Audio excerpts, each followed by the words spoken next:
For a moment, and we open in prayer and we ask the Lord just to bless this meeting. Praise God. We are so glad you're here. Welcome. I'm going to introduce some organizations later this morning, and Pastor Tona he organized this event for us, so thank you, Pastor Tona, and he also going to introduce our Prof this morning. So let's just pray together and we just ask the Lord for His blessing. Father, we just come and we thank you for your goodness. We thank you, Lord, for all the wonderful privileges, God. We thank you for your goodness that surrounds us like a shield, Father. We pray in this morning, Father, where we are busy with the kingdom's work, that you will come and anoint us, that you will come and bless us, that you will just come and give us new vision, God. Thank you for just bless our speaker also this morning so that you can be glorified. We're not here for a church, Father. We are here for your kingdom so that you can be glorified. And we praise you for it in Jesus' name. Amen. You may be seated. Praise God.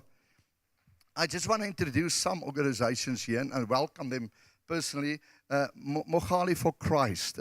Thank you, pastors, for coming. Every Tuesday you are here. And we can come together 8 o'clock in the morning. So thank you for being here. Then Evangelie Municipality Homeless Forum is also you're welcome all the way. And then Heart and Soul Foundation, you are so welcome. Thank you for coming. And Baptist Church, Joburg South, all the way from Joburg. The ORRC from Magalies, you are so welcome. Praise God.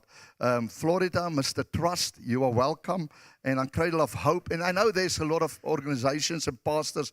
We really appreciate every pastor that's here this day. I know there's a lot of AFM pastors here and pastors from far. We really appreciate and welcome you. So this is just a gathering, and there's a vision from our pastor in our English service here, Pastor Tona Maroke, and I want to ask him to come forward, and he could just going to introduce. He was one of the students of Prof. Stephan, so I just told him he must just maybe hit him harder. But as a good man of God, a good servant of God here in our community. So thank you, Pastor Tona. Okay. Thank you, Pastor Danny. Good morning, goeiemorgen, dumelang. Okay. Tona Moroke is my name, a pastor in the Krugersdorp-Wes Full Gospel Church. In 2019, when I was in my probation at Elim Full Gospel Church in Pretoria, Pastor Landman sent me to a course that was led by Prof. Stephan de Beer. It's called LUT, Leadership in Urban Transformation. And that course broke all my theology down. All the 3 years that I learned at college was broken down because I saw that, we actually learned so little. We only learned to preach on the pulpit, but we were not exposed on what we must do in the community. So that course is a 1-year course. We meet 4 times in a year, in a 1 week. We learn about the politics. We learn about economy. We learn about infrastructure. We learn about the government. We learn about so many things of what a church must do in the community. So that is how I met Prof. Stephan. And then I will just introduce him. But before I introduce him, we just want to give him a feel of who is actually here. I spoke to him now, and then he just said, let us give each one from each organization, one person from each organization, from where you are standing, to just say, you are heart and soul, and what are you doing quickly, so that Prof can get a feel of who is here. So that's what he asked. He asked each person or one person from each organization to just say who they are, what they do, so that Prof can get a feel before we can welcome him. Is it fine with you? Are you ready? Without the mic, can you shout? Or must I bring the mic? We are activists, man. Activists shout a lot on the street. We shout a lot. So please, let us start from this side, going that side. One person.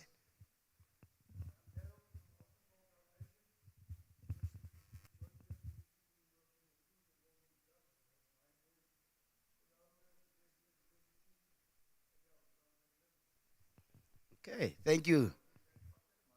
Okay. Start again, please.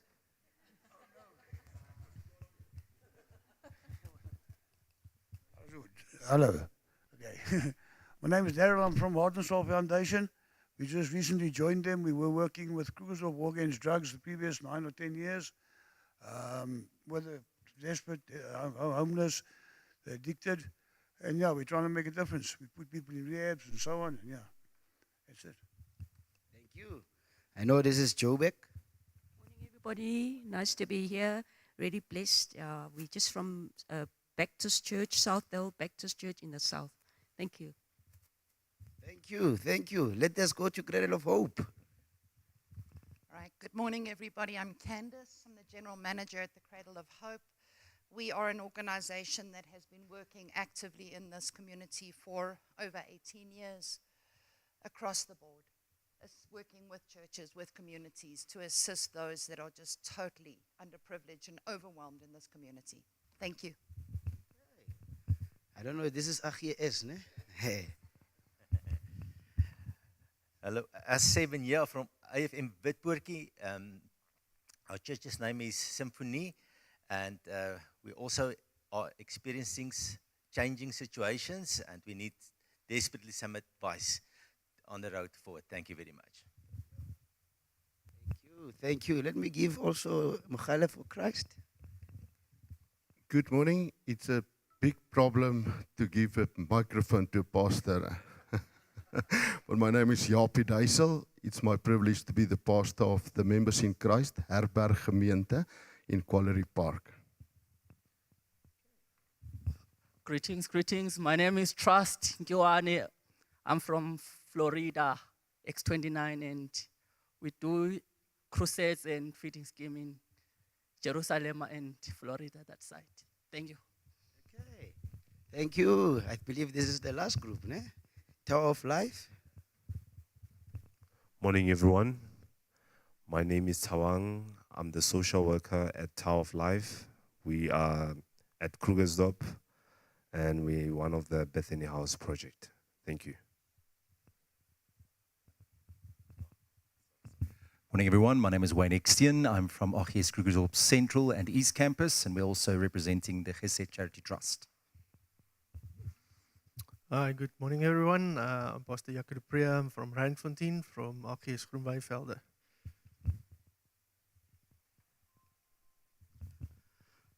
Goeiemôre, ek is Paul de Vos van RGS Krugersdorp-Wes. Dankie. Thank you. I hope I didn't miss anyone. I hope we got all the organizations that are represented here. Okay, I believe we got everyone. All right. So, last time I was with Prof, we were doing a Nazarene manifesto from Luke 4:18. And I want us to take that into consideration, where Jesus Christ said, "The Spirit of the Lord is upon me to preach the good news to the poor, to set the captives free." And then we had a long seminar on what does that mean practically to the homeless people, to the poor people. What does it mean? What is good news to them?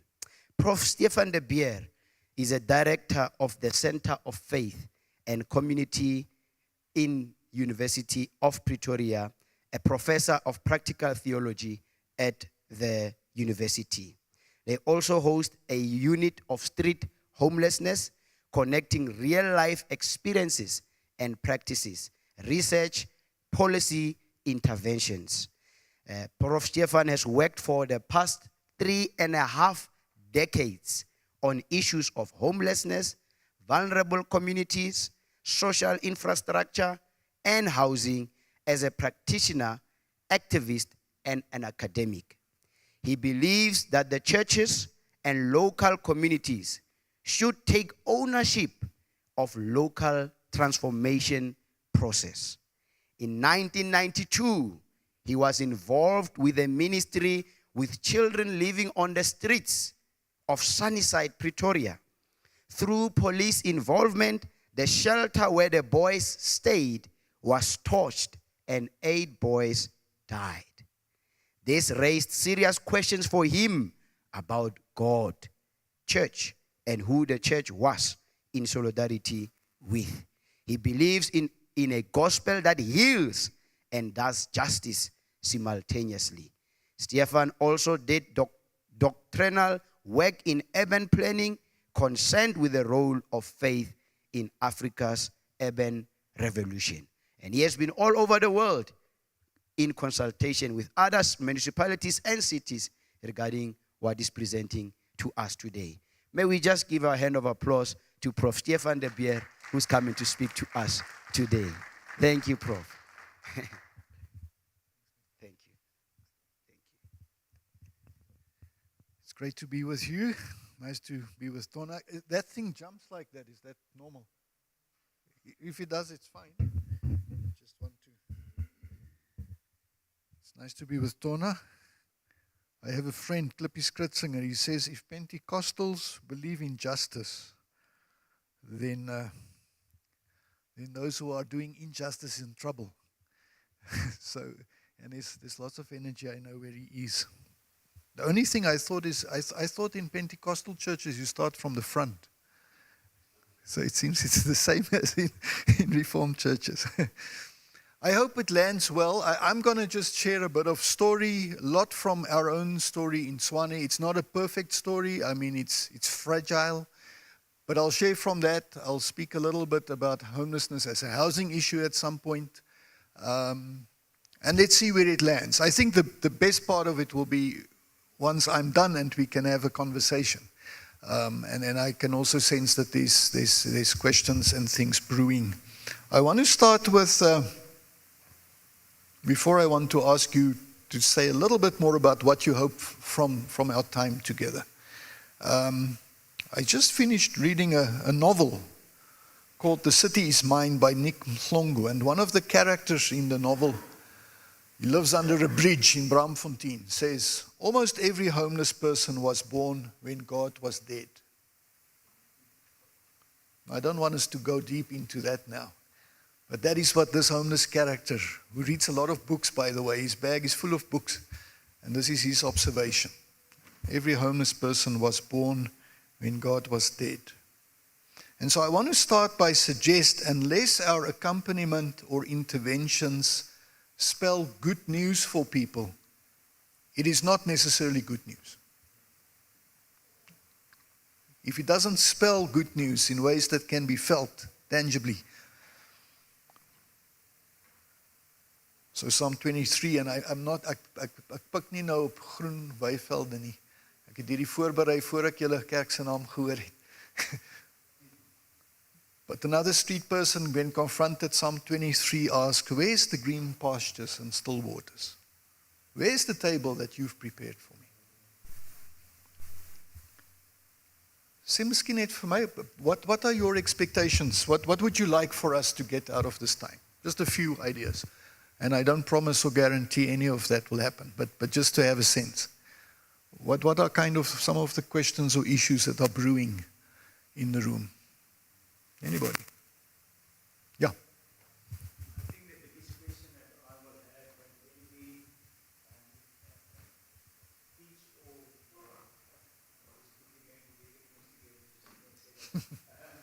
when we tell people about Christ and we want them to get saved, to know Christ, get through the walk with the Father. The main thing is, the first question that the homeless people will ask is obviously money, food, shelter, and so forth. Now I know the structures is there that it can be achieved, but the main thing is to spread the gospel, to spread the love of Jesus Christ, and the goal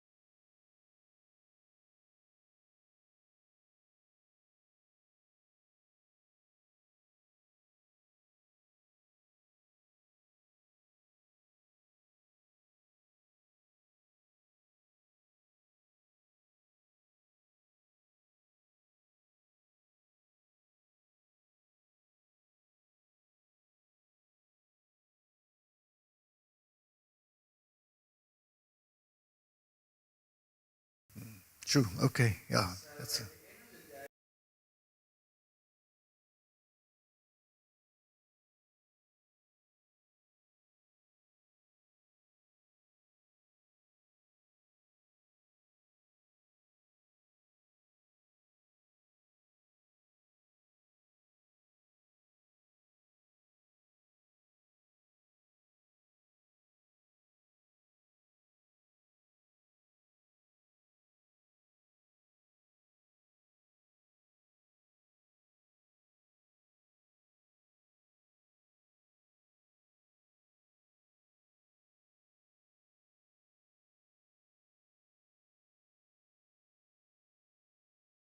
Of course, there's a lot of, in that kind, we can spend the whole day on that because it's deep theological questions. What is salvation?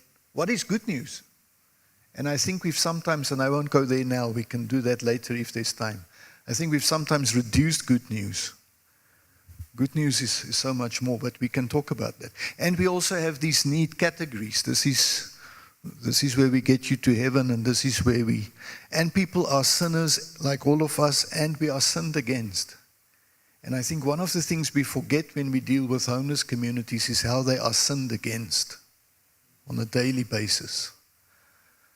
How their documents, the police chases people with our documents, but how the documents are stolen by the very police, their medication and stuff on the streets. There are many cases in Pretoria, Joburg, where the police lost cases as a result of that. So how people are criminalized for being poor. But okay, let's get back to that. That's very important questions. And I don't think there's quick answers, but let's raise those questions. There was another hand somewhere. Anybody else? Yeah. I think one of the big questions for me is that though if you even get in a position to provide to everyone, yeah, and you get it to crowd, how do you change their mindset? Because you can give them a home, you can give them food, you can lead them to Christ, you can accommodate them in the church, but they still have the mindset that they need to change their mindset. How do you get that mindset change to a place where Sure. they want to be tested? Yeah. Sure. Okay. It's a gospel question also, né? The transformation of the mind. How does that work? And the renewing of the mind.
Okay. Let me get a last one, but not a sermon. Expectation for our time. We'll still get to everything. Terrell.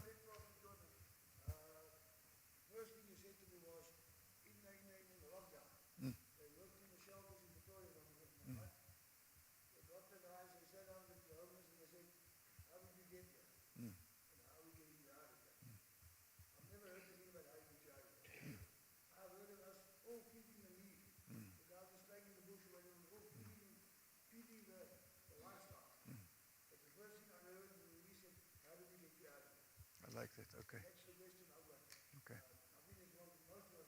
Yeah. Yeah. Yeah. And it links to the question that you raised about mind paradigm changes and so on. Any last? Yeah. There's two quick hands. So only the men have expectations. Everybody loves attention. Doesn't matter who you are. God is not a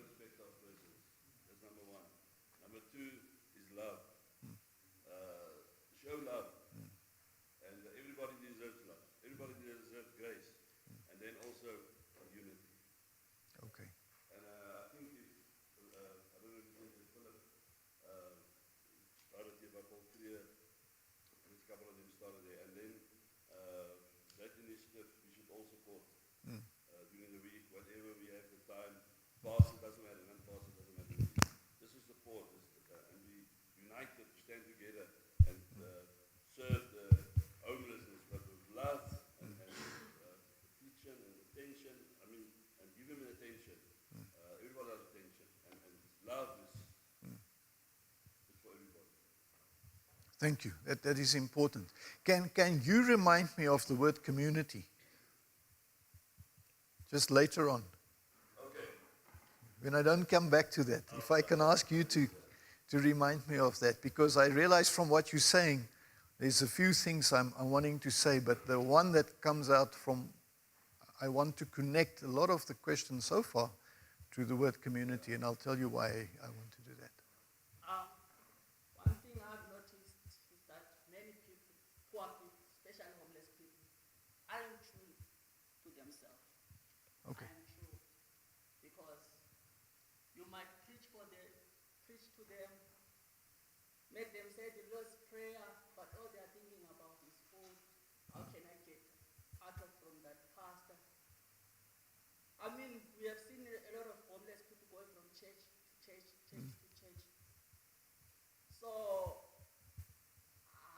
this thing of like using like food or shelter to try and get poor people to be saved, most of the time it's not working, Pastor, because...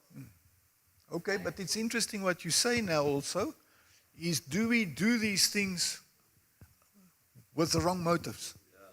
Is it the right, I mean, we are Christians and many of you are Pentecostal Christians, so we think it's right, but is it right or is it the wrong motive? To give a person shelter just because you want them to be saved? Or is it a gospel thing to give a person shelter unconditionally, even if they choose against my Jesus? And there's a big difference. And I think we have to check ourselves. Because secretly, we have a little, we have to tick the box. And I'm not saying it's not important for people to come to Christ, but I think we must check our hearts. One of the things, and let me get moving a little bit, because unfortunately I have a lot of slides, not because I want to show you that I know anything, but I think just it's a bit of a journey that I wanted to share. And that's what I was asked to do. But I think what homelessness does is that it exposes us to ourselves. So it's not just, we are not here this morning only to speak to people who are unhoused. We are here to speak about ourselves. We are here to speak about what is wrong with society. We are here to speak what is wrong perhaps with the church. Why is every single church not a 24/7 community center? These are the assets God gave us. Are we really good stewards? And so I want to start there to say homelessness must confront us with ourselves. Must confront us with our understanding of the gospel, with my understanding of who Jesus is. It must disrupt us. And unfortunately, often the church we have created ourselves in such a way that we almost not disruptible. There are different phases of homelessness. And I think I want to start there. A one-size-fits-all approach doesn't work. Now, of course, it's also a resource thing. But there are different pathways into homelessness. You touched on that. Different reasons why people are homeless. And it's important for us in our journeys with people to get to listen well, to understand why is somebody homeless, what caused that. Because sustainable pathways out of homelessness, which you also touched on, need to understand the pathways into it, because those are connected often. But most approaches in South African cities is a one-size-fits-all approach. We have a shelter, there's 40 people, regardless of the causes. We do our thing. If it doesn't work, we blame them, etc., etc. Maybe just to throw, just not a sentence, just a word. What are some of the causes of homelessness as you encounter it? To be honest, No, just a word. Just a word. Or a quick sentence. Okay, so family issues. Family issues. Okay? Job loss, family issues, job loss, drugs, affordability of? I love that, but I'm biased. For me, one of the big issues is housing. We talk homelessness, I'll get to that. Too many slides on that. Relationships. What else? Rejection. So it's not just material things. I think that's the other thing. It's not just material things we need to address. It's deeply emotional things. There's trauma often. Anything else that you want to? I don't think the next slide you'll see. Can I make a comment? What?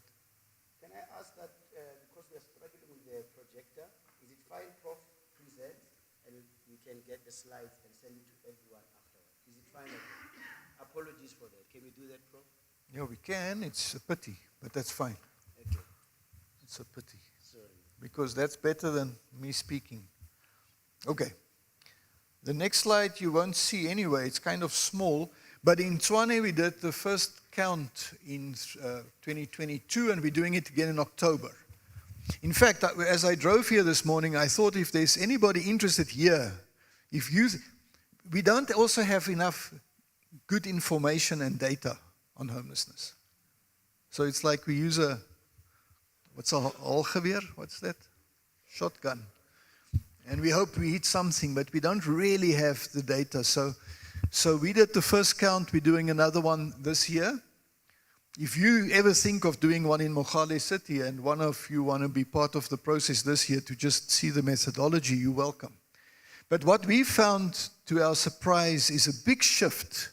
When I started to work with homelessness, the average homeless person was a middle-aged white man with substance problems, mostly alcohol or drugs. Today in Tshwane, in our count, 41% of people were homeless were young black men who were firstly there because they're unemployed. Unemployment is the biggest thing. And then the second issue was substance use. The third one was family trauma. And then there's a range of other things. Mental health challenges. It's a big issue. People won't always mention it, but that's often a big issue. Neglect or abandonment, the loss of a loved one, immigration related. I don't know what's it like in Mogale City, so many foreign migrants as well, and the list goes on. And so we need differentiated approaches, I'm sorry you can't follow, to address the diverse causes of homelessness. And then so that's the first thing I want to get across this morning. It's not a one-size-fits-all approach. There are different pathways in, and so how we address it also need to keep that in mind in terms of our strategies and the interventions we do. Let me give you a bit of just background. So between 1989, when I was a student still, and I started to do my practical work in Hillbrow, which was a challenge in itself because going from Hillbrow back into the theology classroom didn't work so well because the theology classroom didn't speak to the changes of Hillbrow. And sadly, even up to today, I think often our theological classrooms are far removed from what is happening on the streets and in communities. But so then I worked for about 20 years with a faith-based non-profit, a partnership of churches in the inner city of Pretoria. I'll show you some. No, I can't show you. I'll have to tell you. But the pictures would have been important because it gives a picture that is different from just shelters. Shelters are important, but I want to say later on, I think we're obsessed with shelters. And since 2012, I'm at the university, and I had to reinvent myself a bit to figure out what does it mean to be an academic and to still be committed to the same issues. So we have the Unit for Street Homelessness, and a lot of our work now is around research, documenting some of the good practices, things that work. A recent project we did is around, we titled it From Hotspots to Safe Spaces. So we identified 36 so-called hotspots in the 7 different regions of Tshwane. And we are not just doing the research, but we take it back to the non-profits, we take it back to the city to say, can we turn some of these hotspots into so-called safe spaces, which is an approach that Cape Town and Durban use. The verdict is out if it works, but some people think it works quite well, where it's not necessarily shelters, but where there's a concentration of homeless people, to do a couple of things to make those safe spaces. For example, to get toilets in, to get storage facilities, to make it more secure, as people figure out ways out of homelessness. What was important for us, I don't know, is there a policy on homelessness in Mogale City? A policy. But there's no policy. Okay, so there's no policy. And if there's a policy vacuum, you can't keep the mayor accountable because there's no policy. Yeah.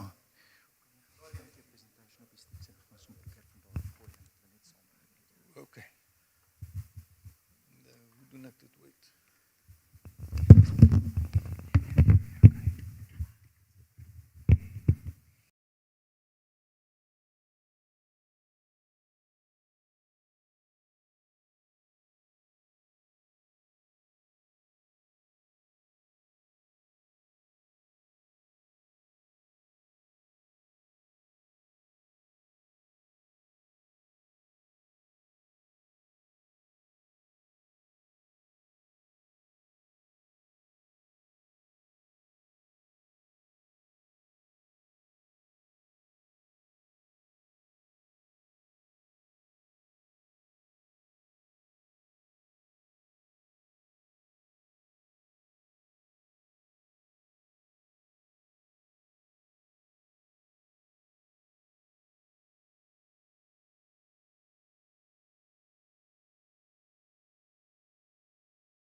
Ja, okay. 9.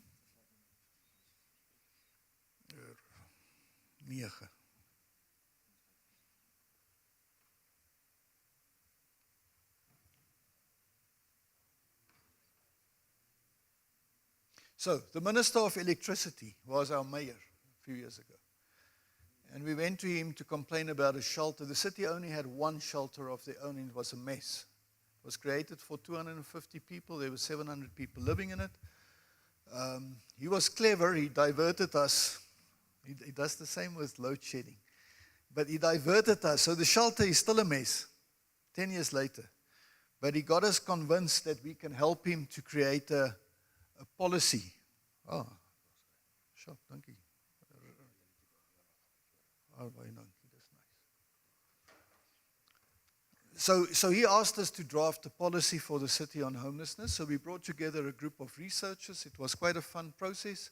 And then in 2015, at some point, we had a homeless summit. The rule of the summit was 200 of the 400 people had to be homeless previously or currently. And the other 200 were NGO leaders, church leaders, government officials, police, all kinds of people. Because it was for us important to have people with lived experience in the room. Especially people who found pathways out of homelessness.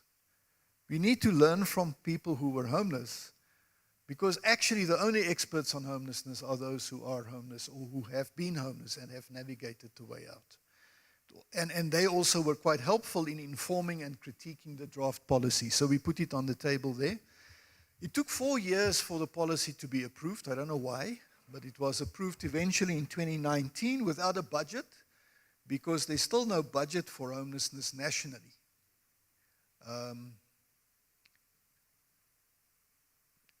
2020, the president announced hard lockdown, you remember? And there was one line in his speech to say every municipality must create temporary shelter. But nobody told the president there is no policy on homelessness and no money for homelessness. So municipalities didn't know what to do. We had quite a crisis in Tshwane. The city opened the Caledonian Stadium. They had 100 mattresses and 100 parcels of food. I mean, it's crazy. And the first weekend of lockdown, there were 500 people withdrawing, Neope addicts and so forth. And fortunately, we were able then to, out of that crisis, to get a task team together. We were asked to draft a risk reduction strategy. And in some ways, a miracle happened. And the yellow, where am I now? I'm using this instead of this. It's not working.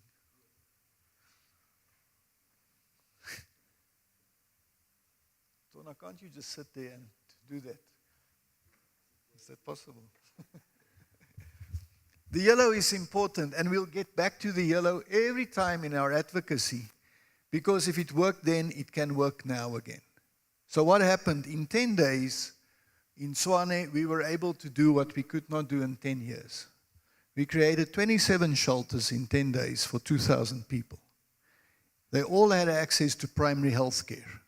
Now, we're fortunate, we work closely with the medical faculty, and so they provide primary health care. They also provide substance use programs on the street for people who are drug users.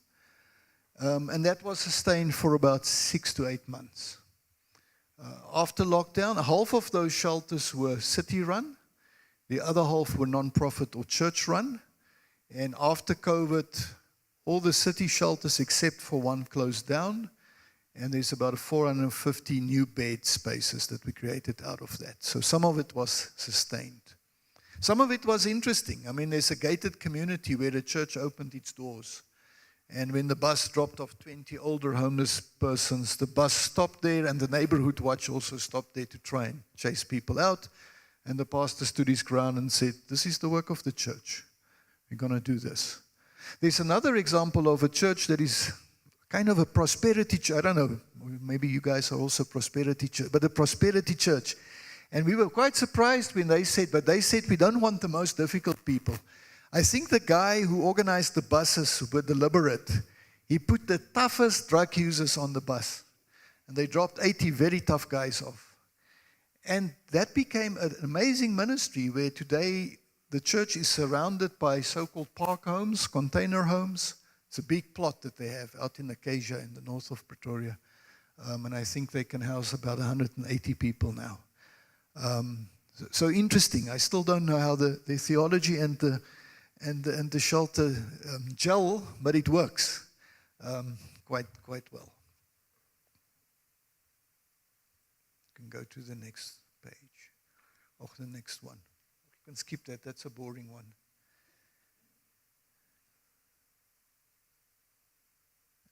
The power of collaboration, that's critical in everything we've been able to do in Tshwane, and you raised that around unity, the power of collaboration. And that doesn't happen overnight because people change, leaders change, mayors change, everybody changes. So it feels like, 30 years down the road as if we're doing what we've done 30 years ago. It's like you do the same thing over and over again because you have to start from scratch with new leaders who have never asked questions about homelessness. But at the same time, there's a groundswell of people who are actually in the know. So in Pretoria, we have something called the Tshwane Homelessness Forum, which is consisting of about 25, 30 non-profits. We work closely with the forum from the University of Pretoria side, with some people from the University of South Africa. And then we're trying between the forum and the universities to drag the city to the table. There's actually a social contract that we've signed between the city, the two universities, and the Tshwane Homelessness Forum. And at least it's a piece of paper that we can refer to. We can say there's a signed thing, Mayor, and therefore you have to act. In the absence of that, it's more difficult. So I think that is important to get a few institutional things in place. You can go to the next one. And so in our case, and maybe you can ask yourself, who is at the table? People with lived experience. I don't know if any people with lived experience is in the room. Civil society and non-profits, because there's knowledge there, there's experience there. Government itself, both local and provincial. Now we know last year we've gone through all kinds of drama in Gauteng, organizations closing down because of DSD, millions of rands that nobody knows what happened to it. So that's part of the dilemma. Private sector, in our situation, we've never been able to get private sector to the table. Maybe you can do that here. I don't know. There's only one group in Tshwane that gets it right, and that's a group in Mamelodi, Tandanani. A whole different story. Fascinating story. Thabo Khotsi and his crew. About 10 years ago, they were still using weed and sitting under a tree in a park and saying to themselves, we can't do this for the rest of our lives. And they started to volunteer in schools. They cleaned up schools. 53 schools in Mamelodi, they cleaned up voluntarily. For the first 5-6 years, they didn't get a salary. And from there, they started to look after substance users because that's where they come from. They understand it. Started to work with children. Started to tar roads. Last year, they built a homeless shelter because they said, we're going to wait for the city forever. They promised us. So they built from scratch. They built a new building as a shelter. Big wall around it. I asked them, why are you so scared? Why this big wall? No, the big wall is for advertising. They got businesses, Save More and other businesses in Mamelodi. So the whole wall is surrounded by advertising, which pays the cost of the shelter. So they were able to get business to the table in an amazing way. Of course, faith communities, the church, also researchers. We need data, and I'll speak a little bit more about that. So how do we build these collaboratives? But I think what it requires, what I want to say is there must be a space in a city. There must be a space in a city where there are people with a bird's eye view that are the whole time working on this, that are just connecting. Not power, not in charge, but connecting, networking. Here's a new hotspot. Do you know about it? What's your name? Heart and Soul. Heart and Soul. Do you know about it, Heart and Soul? Can you not reach there? That kind of thing. Somebody that's the whole time having their finger on the pulse. Because it also changes. The where homelessness concentrates also, it moves around. And so there's a need for something central, almost what did we call it during COVID? Ops room. A place from where you can gather the intelligence, you can do the interventions, you can evaluate, you can mobilize resources. It also helps churches. Churches know, we don't just throw it in a deep, dark hole. What happens there is, it's good, it's sustainable, it gets to where it needs to go. People actually get on their feet again. We can give there, that kind of thing. Just some things I'm throwing. Another thing we learned is that, you can go to the next one, is this one. If there is a will, miracles can happen. If there is the will. Now, part of the secret of what happened in 2020 in Tshwane is that we didn't have a mayor. We were under administration. So we could do as we please, in a sense. There was no mayor. Mr. Lesufi popped in now and then. He was the acting premier. But maybe that helped that there wasn't a mayor. And we had a good relationship with the officials, the head of social development in the city. Sadly, he died of COVID eventually. But we had a good thing going. So if there is a will, not just politically, but also a will among the people to make change, miracles can happen. We just have to put ourselves there. The fourth, those little numbers are some lessons that when I reflected for this morning, I thought, what are some of the lessons we've learned? We're learning that, and we've learned it during COVID especially, the potential when data and practices and policies start to work together. What do I mean with that? We need to have the right data to create the right practices and interventions. Otherwise, it's again the shotgun. For example, we learned now through our count that there's about only, I want to say only, because it's only about 430 older persons, over 55, 60 on the streets of Tshwane, out of about 4,500 homeless persons. It's actually not that many. Don't know if you know Pretoria, the Schubert Park apartment buildings that were people were evicted some years ago. One of those blocks has 24 stories and can house 700-800 people. There are many such buildings that stand empty in the city. One building can end older homelessness. But so we need the data so that the data can speak into our strategies and so that we can develop small prototypes. I like to think of it as prototypes. Is what you're doing, whoever here are doing something, can it become a prototype that works so well that it can be shared and replicated elsewhere? And it can inform policy. And then there are new questions. So we go back to data. We want to understand now this. Why are there suddenly, again, more girls on the streets? I'm not saying that's the case, but for example. And then we need to figure that out. Because the pathways in and the pathways out are actually connected to each other. The next one. I'm skipping a few. They are connected. So we need to understand the pathways in and we need to understand the pathways out. There's currently a draft green paper on homelessness for South Africa for the first time. I was involved in that process. It's a crazy process. The draft has been ready since last year, August, and the Department of Social Development has to now make it available for public comment, and they went, they went on leave or something. We can't get them to make it available for public comment because the green paper must become a white paper. That must become something in Parliament that's adopted so that National Treasury can have budgets, so that no municipality can say we don't have budgets for homelessness, which is currently the excuse of many local governments. I want to suggest that we need to think of all of this when we think of homelessness. I'm going to focus on one, but the psychosocial elements. And that includes some of the questions about mind. It's all of that. If I'm homeless and I'm traumatized and I come into a space where sometimes I'm re-traumatized, or there are now so many conditions for me to be in this space, can we create safe spaces?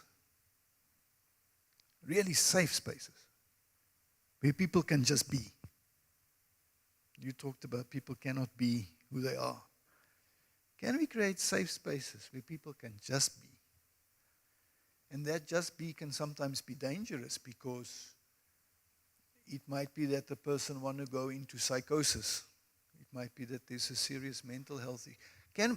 But the question remains for me, what kinds of spaces can be created are safe? Because we can give people jobs and housing, but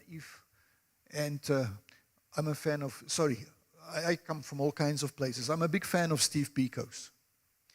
And Biko already said, we can be politically and economically emancipated. And I think that is a commentary on South Africa today. We can be politically and economically emancipated. But if we are in mental slavery, we become the new oppressor. Micah spoke about it. We see that in the current world politics. Oppressed becomes oppressor, etc. So if we can't psychologically and spiritually facilitate spaces where people can become well, they might get a job and be back on the streets in 6 months' time. So that's a very important. Now, I don't have the secret quickly, but also that's why the psychologists on our team, the counselors, the therapists, all of that, we need a do we take it serious? I think this is the question. Do we take homelessness seriously enough? If it is my child and my child is traumatized, what do? I try to figure out all the resources in the world to come around her. It might be an educational psychologist, it might be a counselor, it might be this, it might be that, it might be this. But we don't do it with homeless communities often. A shelter, and you make it as dismal as possible because you don't want people to become dependent. You often hear people say that. Nobody wants to really be dependent, I think. But you make it as dismal as possible so that tomorrow they will disappear again. Instead of saying, I'm going to treat you with the greatest dignity in the world. I'm going to treat you as one of us. You're part of the family. And start on the journey towards healing.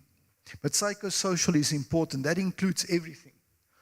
You know, all the social stuff, social grants even. We found in our count only 14% of people in Tshwane get social grants who are homeless.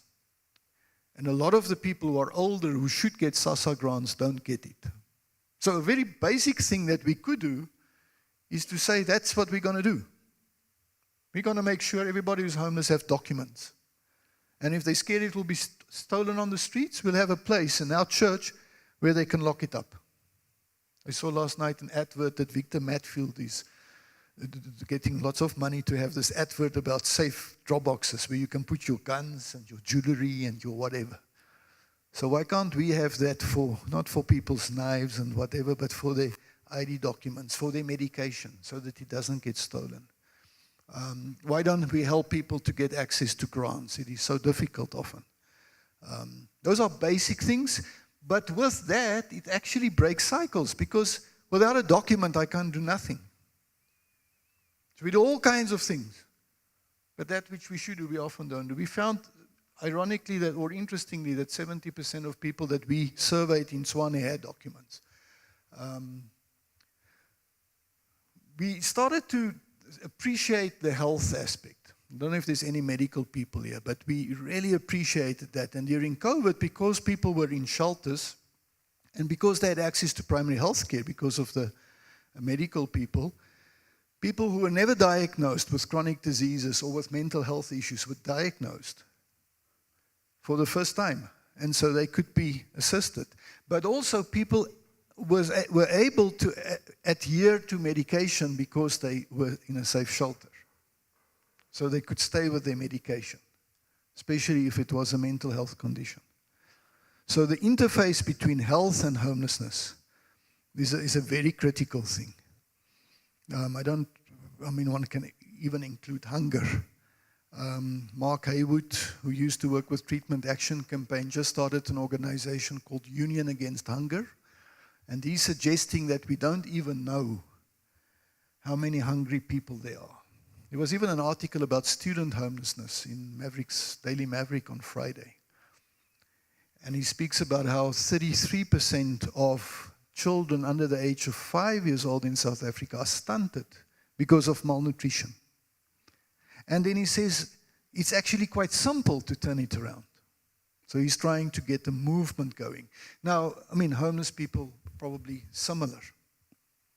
Although we also know that one of the negative things of how people like us work, and somebody alluded to that. There was a guy in Pretoria many years ago. His name was, I won't mention his name. You won't know him, but let me not mention his name. He literally had a little roster. He couldn't get fast enough from one place to the other for the food programs that churches had. And none of the churches spoke to each other. So you go here, there, and he had like 7, 8 places to cover in the day. Hendrik looked very healthy. Oh, sorry, I mentioned his name. He looked very healthy to me because he had, he had a good round. But nobody actually helped Hendrik to get out of homelessness. The economic thing is, just go back. The economic thing is a tricky one.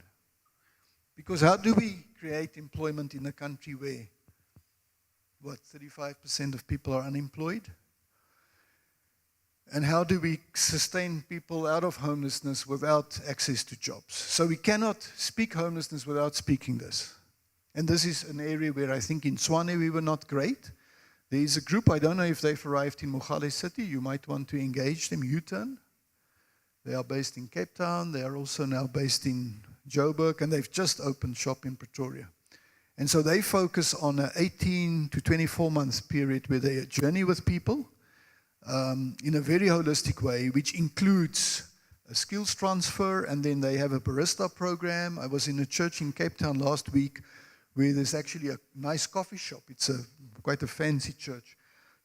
So they have this coffee shop, and it's run by U-Turn, and the people running it were all previously homeless substance users that are clean, and they run this coffee shop. So some of us, we need to find who are those people in our cities that can help do this thing around economics. But again, I mean, we also found that in one of our places called the Potter's House for Women, women found jobs. When they're in a place where they are treated with dignity, when they're in community, they know their children have daycare. They might be homeless, but now they have a temporary place. The children are taken care of. Their food is taken care of. Their documents won't be stolen. They get counseling. They can suddenly relax and they can go find, and we find that people find jobs. So it's not everybody, but people find jobs. But we also have to figure out how to create those. I will get to the housing one now. And then we cannot not deal with all the legal, institutional, all of that. Because as we go to bed tonight, there are lots of things happening on the streets. And those are crazy things. And they're often done in the name of the state. It's a lot of abuse. Okay, next one. So with this one, I just wanted to no, where are we now? Oh, you're too fast for me. Okay, let's go there, it's fine. A few things. And theologically, you might not agree with me on everything I mention here, but that's fine. We don't have to agree. That's part of the problem in our cities. We don't transform our cities because if I don't sign on the dotted line to think exactly like you, I can't work with you. But I think we have to get mature and say, no, there are areas where we're not going to agree, but that's fine. And in the kingdom of God, there are areas where we're also not going to agree, but that's also fine. Because there's certain things we definitely agree on. And let that be the ones. Let's not be distracted by the other things. But anyway, so I mentioned one-size-fits-all approach doesn't work. A law enforcement or social services approaches often fail to acknowledge the structural causes. So there are structural issues that cause homelessness. Sorry, I just want to see my time, Tona. All this technology here is confusing me a lot. Family reconciliation programs, important but sometimes ineffective. You mentioned family. If they work, it's fantastic, and there's process around that, and that is often, but it doesn't always work. And the reason why people are on the streets of Gauteng in the first place is because of hunger and poverty at home. So they come to the city in the hope that there's employment. There's an expectation back home. They can't go back empty-handed. Now maybe they're 3, 4, 5 years on the streets. Maybe they've been badly influenced. They might now even use Nyaope. And the journey back home is even more difficult. So sometimes we take some of these things and we blow it up as this is the main solution. All of these are part of it, but it's individual. I have to sit with this person and understand, is the best thing for this person at the moment to help them reconcile with their families. And then there's work to be done. Maybe I must go, or the social worker, or whoever, to prepare the family. I must prepare the person. It's not just, here's $50 or $100, put you on a taxi, there you go. I think we must think about it as we would think about, I don't know, maybe some of you have adult children that are still wanting to be teenagers. But we must think around this, around how we would think about my own child.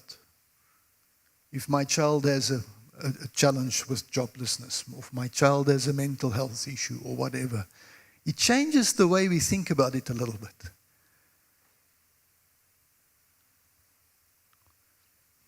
And behind that is the question of whether we are really wanting to invite people to be part of our family.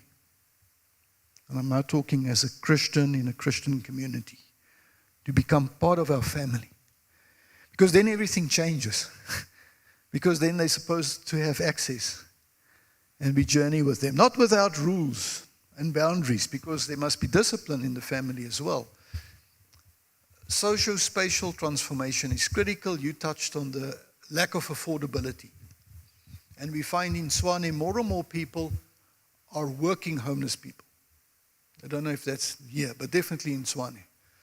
Because if your income is very low, if you get 3,000 Rand a month, and you have to pay to where you stay every day, sometimes you can just as well not work. because what you left over is so little. So people opt to be on the street so that they can save some money, so that their kids can go to school or eat or whatever. And then they might go home. So homelessness is a strange word. In Cape Town, some people prefer to speak of street-based populations, because it doesn't necessarily mean you don't have a home somewhere. But that home doesn't mediate anything. It doesn't make you free, because you're away from, there's no jobs, there's no nothing. So maybe the idea of street-based people makes sense. And then I want to say homelessness is a housing issue, and I'll come back to that just now. And housing is a family issue. And I want to speak about that. So in our city, there's a couple of things we've identified as challenges that we want to work on. We want to make sure there is shelter, and I don't use shelter in the bigger sense of the word, in every region of the city. One of the places that is for me, Donna, maybe they sent you back there, Mabupan. Around the railway station in Mabupan, there's about 300 drug users, severe drug users. And we know that, and we share that, and so far no non-profit or city or anybody is actually. So there are spaces that we know of where there's nothing happening, and then there's spaces like the inner city where NGOs compete with each other, which is very irritating to see and sad, because the resources are little. How do we share the resources and manage it well? And how do we say, well, there's enough going on here, we actually not need it here, let's go where there is a real cry and do something there. Older homelessness, we're building a campaign around ending older homelessness, because we're convinced we can end it. Now, I know not all of you want to speak about LGBTI communities, but there are people who are severely ostracized. And if you are a transgender person or a gay person, shelters are often such that it will simply exclude you. So there is also a need for safe spaces for people who don't conform to what many of us would want. Broken people. And there's no space for them and families. So most shelters are men or women. So if it's a family that's homeless, you divide the family. There are very few places where families are welcomed. I'll say something about housing first. Ongoing broad-based collaboration, that's an ongoing job. How do we bring prototypes? Now, okay, I throw these big words. Prototypes, litigation, and research. What do I mean with that? Sometimes we have to go to court. And I don't know if any of you here like to go to court. Nobody likes going to court. But we work very closely with Lawyers for Human Rights in Pretoria, because there are times when we have to challenge certain things. If the city only has one shelter, let me use an example. There's a shelter that shouldn't be there, but it's the city's fault it's still there. In Littleton. Littleton Community Hall was a temporary shelter during COVID for 20 men. We've identified, the list is there, of 18 buildings, matching empty buildings owned by the city in all the spaces where there were temporary shelters, so that after COVID, people can be moved from the temporary places into some of those spaces. The list is there, the empty buildings are still empty.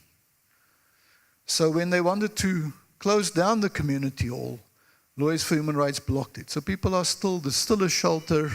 People move on from there, new people come in. And part of it was to say to the city, but there is 200 meters from here, a place that is owned by you that stands empty, make it available. So that's where litigation comes in. Homelessness is a housing issue. Let me just spend a few slides on that very, very briefly. I'll try, Tona, to finish in the next 8 minutes. Then we can have conversation. Is that fine? Yeah. There are wealthy people with substance use problems who don't have housing problems. You know, substance use doesn't necessarily, in Clifton, there are lots of substance users and addicts living in fancy houses. There are people with psychosocial illnesses who are held in their families and communities.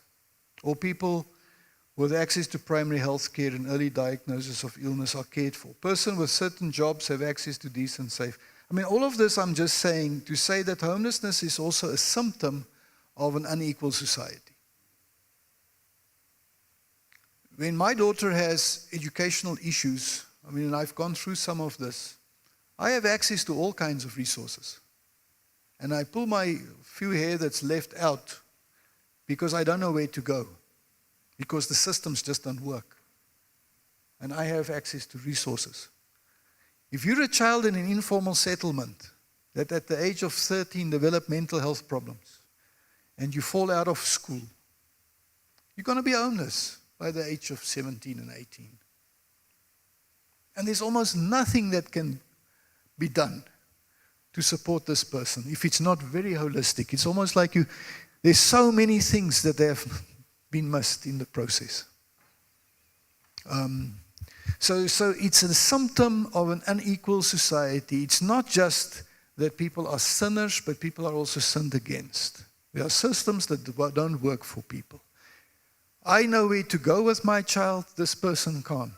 I mean, they can't even stay away from work because they're at the lowest, 4 o'clock this morning, the mom must go to work. She's back tonight at 9. The kid has mental health problems. There's no way I have time to sort this out. Class divide, systems favoring those with means and resources. That's just the fact of the world we live in.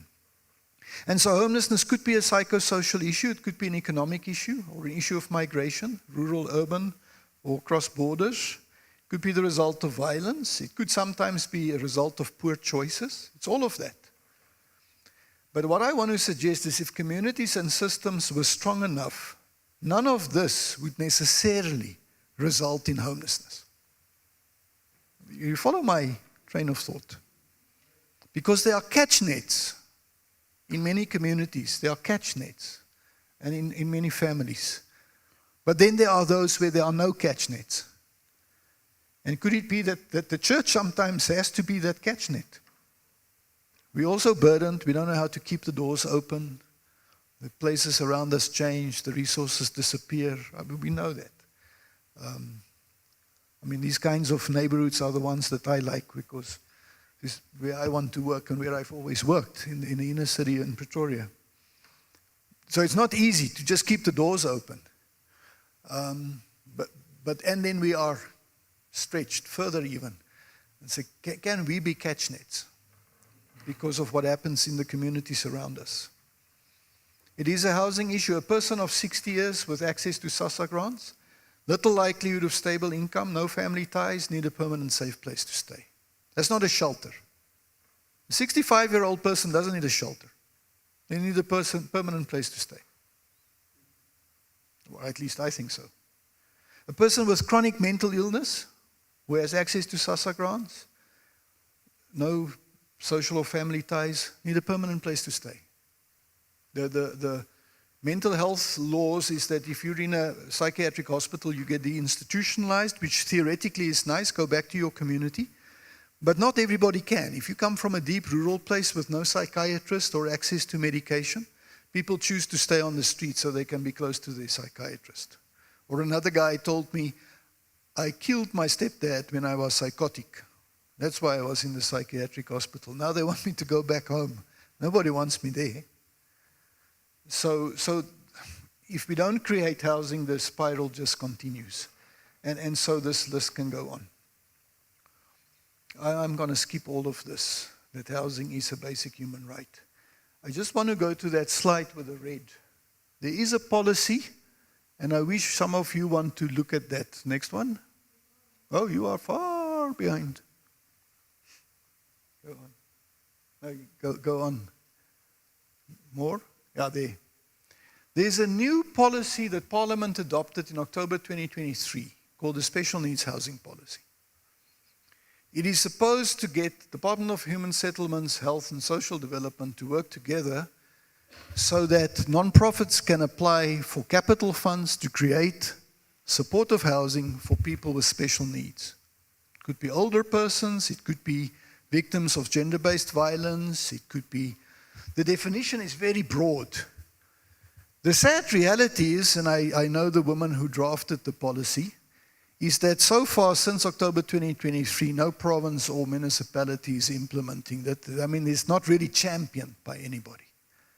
But the policy exists. So if there's any activist types here, the policy exists. And theoretically, this policy should help us create the kinds of housing that can address certain issues around certain phases of homelessness. Just quickly, the next one, why I say we become shelter obsessed. There are good shelters and shelters doing good things and facilitating people's exit out of homelessness. I'm saying we shelter obsessed because it has become the beginning and end of all our thinking. Let's just create more shelters. And we're not critically thinking about that always. And some people don't need shelters. And then we say you must stay there for 6 months and then you must leave. And then you just go back to the streets if after 6 months you're not sorted yet. So some people who make up these things simply don't think much. But there's also the conditionality of shelters. And I'm not wanting to argue that all of this is wrong, but I do have questions. You have to be clean from substances. So there's no chance I can start to journey with you because you must first be clean. Sexual orientation is sometimes a condition. Won't say it loud, but we quickly assess you. Sometimes mental health would be. Payment, that is the scariest thing. If you want to differ from me, you can. I just find it weird. I have a good friend in Swane that always tells me, we let people pay so that they don't become dependent. And it's like, but I'm homeless, I don't have income, so now you make me a beggar. I have to go and ask, I must ask you some money because I need to get into the shelter tonight. I don't believe that. But religious participation is also a condition. Now, in the places that I was part of, that we ran, that was part of it. But it could also be, I want us to just ask questions about it. It could also be, it depends how you do it, I suppose. But that's a whole different conversation. As long as it's invitational. The gospel is always invitational. It's never hitting you over the head. It's an invitation. Come and drink. Come experience abundant life. Come be part of it. But you must have a choice to say no. And am I then going to reject you? For me, that's the question of what kind of gospel people are we? Are we going to accept you only if you accept what I believe? Or will I love you and accept you even if you say no? So shelters can play a role. During COVID, we saw the role they play, but we shouldn't stop with shelters. Sorry, I'm going fast because I misjudged my time. Just go to that slide that says different possible approaches quickly. That one. You can't even properly see. We have to prevent homelessness where we can. Now, that's a whole different thing again.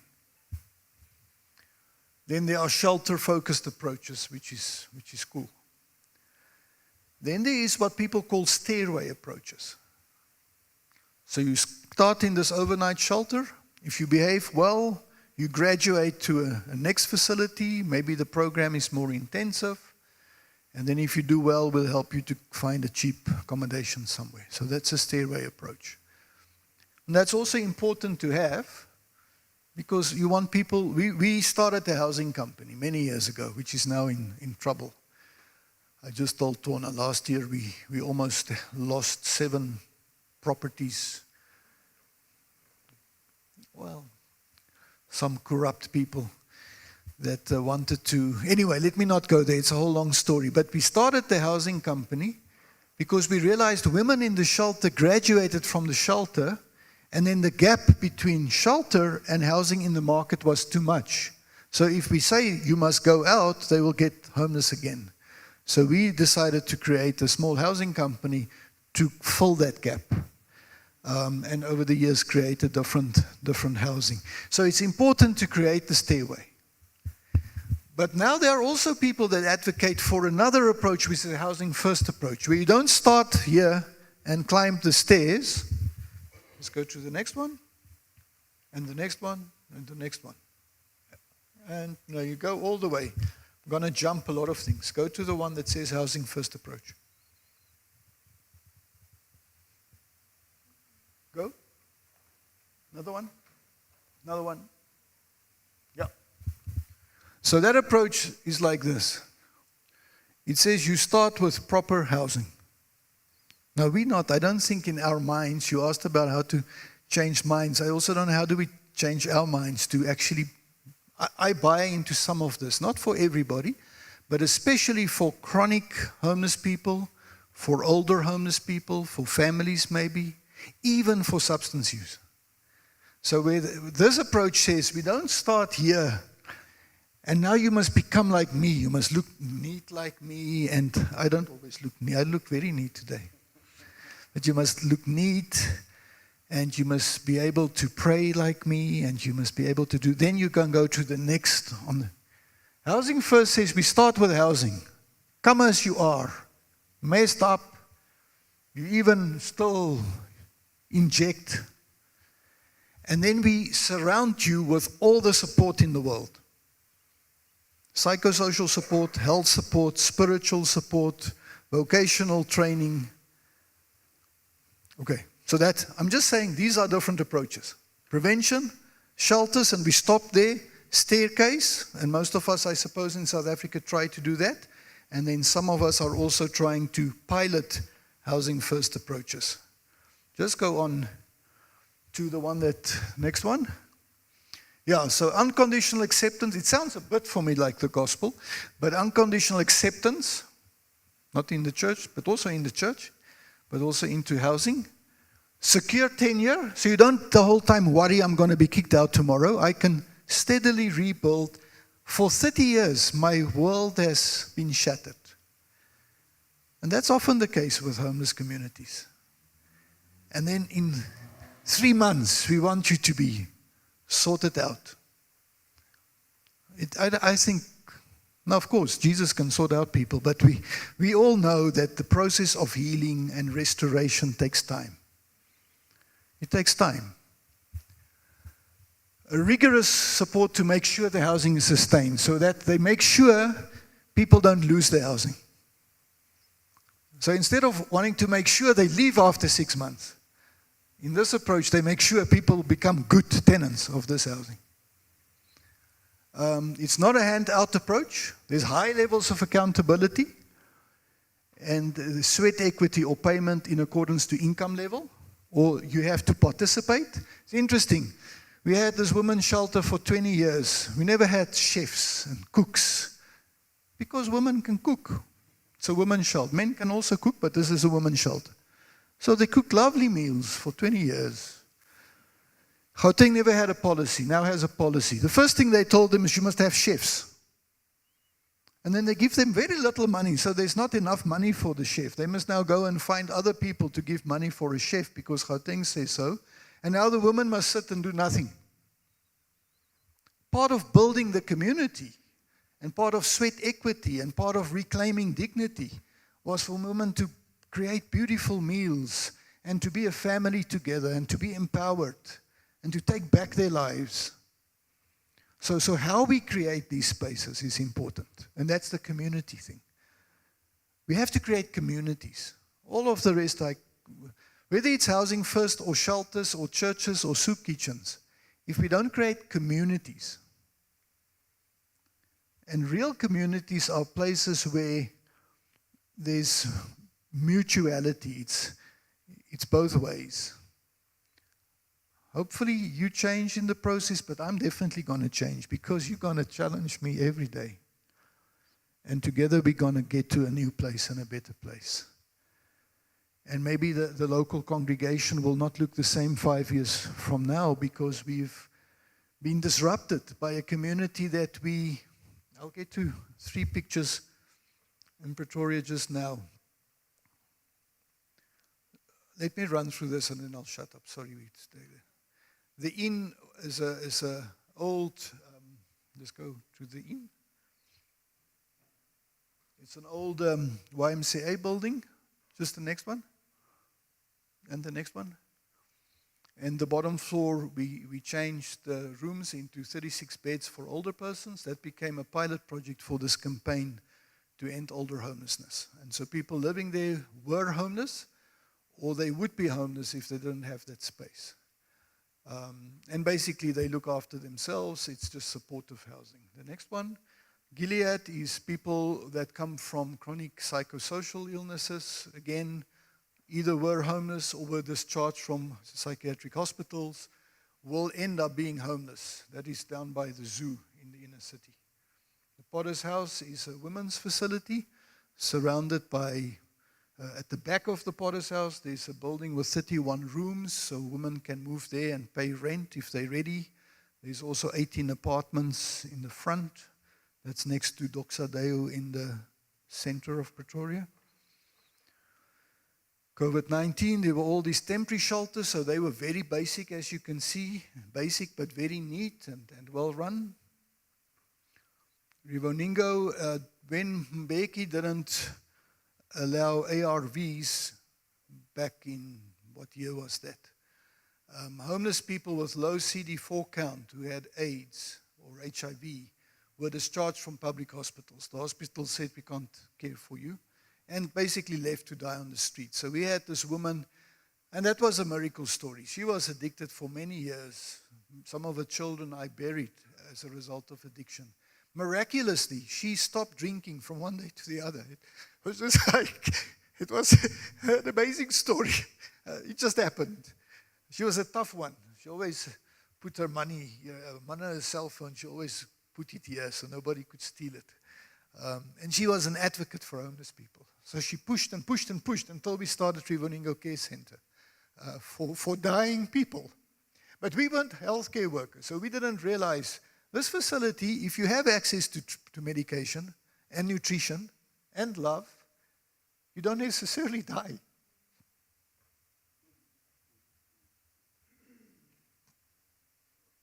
So in this place, 60% of people who came in to die peacefully off the street actually recovered, which was then a new problem because now we had to figure out what do we do now with this community. But I also show you just these pictures to say the different phases of homelessness need different interventions. And it doesn't, I mean, few of these places are old manses or pastoria, because the Dutch Reformed Church has had so many pastors with such big houses and many children. And these houses were turned into 20-bed facilities for people, and sometimes I think they might have been put to, let me say it softly, to better users. Reliable house, interesting. Oh no, you are, go back. This is a place near the university campus. It was an accidental occupation, illegal occupation by a staff member of the university. It was a drug-infested place. Guys with guns walked around and people were injecting. So Yanni Higu, a friend of mine who is in family medicine, said, let's clean the place, but let's not clean it off the people. So they created Wendy houses, and they had 24 men staying there who were all heroin addicts. And they created a methadone program. It's a diversion program. So you, on that program, it helps you to get off the heroin. And in this case, 90% of people don't use drugs anymore. And it's now run by previous beneficiaries. So this was specifically, these guys are students who are, so a lot of students, because it's just a block from the university, do their practical work there. Next one, Times Square Hotel, New York City. When you go in there, it's marble, it's an old hotel, it was run down. Roseanne Haggerty was able to secure the hotel and turn it into a housing first project. So it's a housing for homeless people hotel. And you wouldn't say when you walk in, it looks like you're in a fancy hotel. She was able to fix it up. People living there come from all kinds of circumstances, but the dignity you met with there is just amazing. And I think part of the paradigm, part of some of this is that, can we create dignified spaces where people just almost feel, but no, I can't carry on in this way. I have to make new choices because I'm treated as if I'm something. Next one, the Delancey Street. That's not a good picture, but that is mostly people who came from prison. Now, I don't know if it's the same here. I know in Belleville they say almost all the homeless population come from correctional services because there's no place out for them when they leave. Okay, I'll wrap up with faith communities. We should not have to sell it to faith communities. As Jesus identifies himself as the stranger, the homeless, the other. I was hungry, you gave me something to eat. Thirsty, stranger, you invited me in. So basically, Jesus invites us to himself. That's the radicality of the gospel. Jesus invites us to himself when he says, there's somebody messy with mental health issues who shout, walk up and down the street. I was a stranger, I was sick, and you took care of me. So churches are good with relief, and we should do relief. But that can't be all. Sometimes some of us are getting involved with community development and skills training and all the rest. Some of us realize that we also need to do advocacy work. There's systems that need to change. We need to engage the city. We need to challenge the mayor's office. And then some of us also feel that there's a need, because this happens in cities across the world, that worldwide there are lessons that we can learn from each other. There are 3 pictures of churches in Swane I want to close with. There's a suburban church that offer a food program, but they do it through the fence. And I'm sorry, but I just can't see that as Jesus in action. I don't know. Maybe you would say I'm judgmental to say that, but I don't know if that is a picture of the good news in action. Because what is communicated? On our terms, because we have power, we give you this, but actually you're not welcome in the church. You're not welcome. That's not evangelizing either. You're not welcome. You just come for food. And then actually, I was also told by them that they have the same problem, that the Anglicans around the corner also have food, so people rush from here to there. And it's people with minds who don't... Christians are sometimes really not thinking people. We have to be critical about what we do, because that doesn't make sense. Then there's a little inner city faith-based NPO, where when you go there on a morning for their devotional time, you won't actually know who's homeless and who's not, because it's such an inclusive community. It's a sense of the staff and the homeless people there are all... And they all contribute something. And then there's a little place called the Arcadia Faith Community opposite Union Buildings, where homeless people and some students and commercial sex workers and all kinds of people go on a Sunday.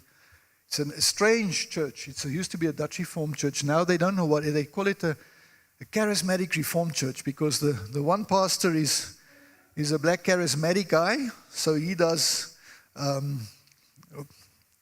baptism by immersion. And the Reformed guy, my friend, is when people want their children to baptize, he does that. And it's a very interesting community, but a beautiful community that recreated itself completely from what it used to be. And it's a place where people feel safe. And the journey can start. You know, the question of where exactly happens this evangelistic thing. I think it happens in my images, just when the gate is open or not. and it's not just the gate, that sometimes it's subtle. You know, it's subtle. People pick up quickly if we're real or not. I think I must, sorry, this is really my last one. This is now bad. But let me close with 3 biblical references. It's not the kind of fasting I've chosen, to share your food with hungry, to provide the poor wanderer with shelter. Isaiah 58, so this call to care and hospitality. But the prophets were not only calling us to care and hospitality, they were also calling us sometimes to create havoc. Jesus did that in the temple. Woe to you, says Isaiah, who add house to house and join field to field till there is no space left and you live alone in the land.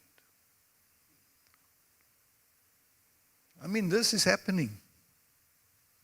And I won't mention all the examples. If you think of global politics, this happens at a big scale in certain corners of the world. But this also happens right on our doorstep.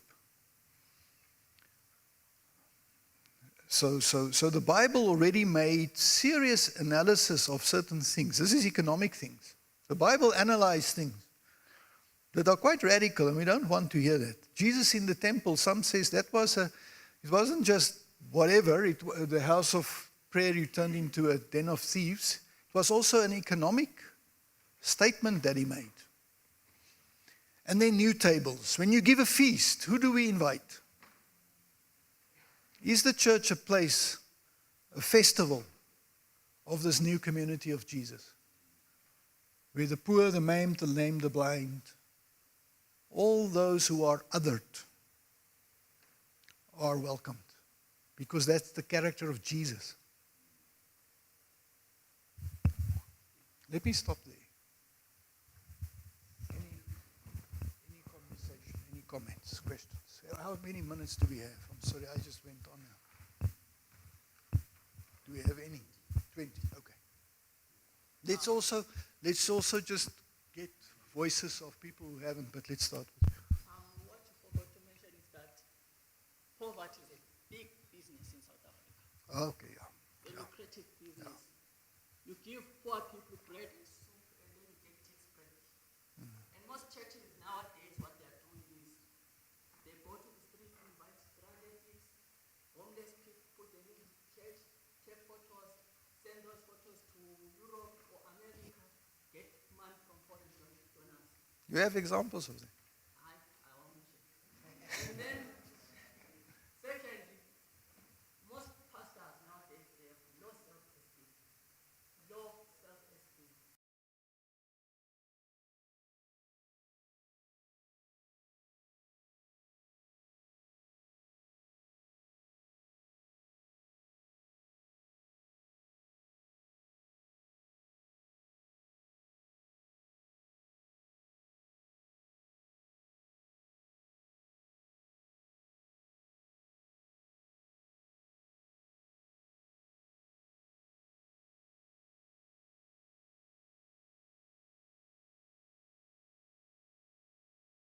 As well is,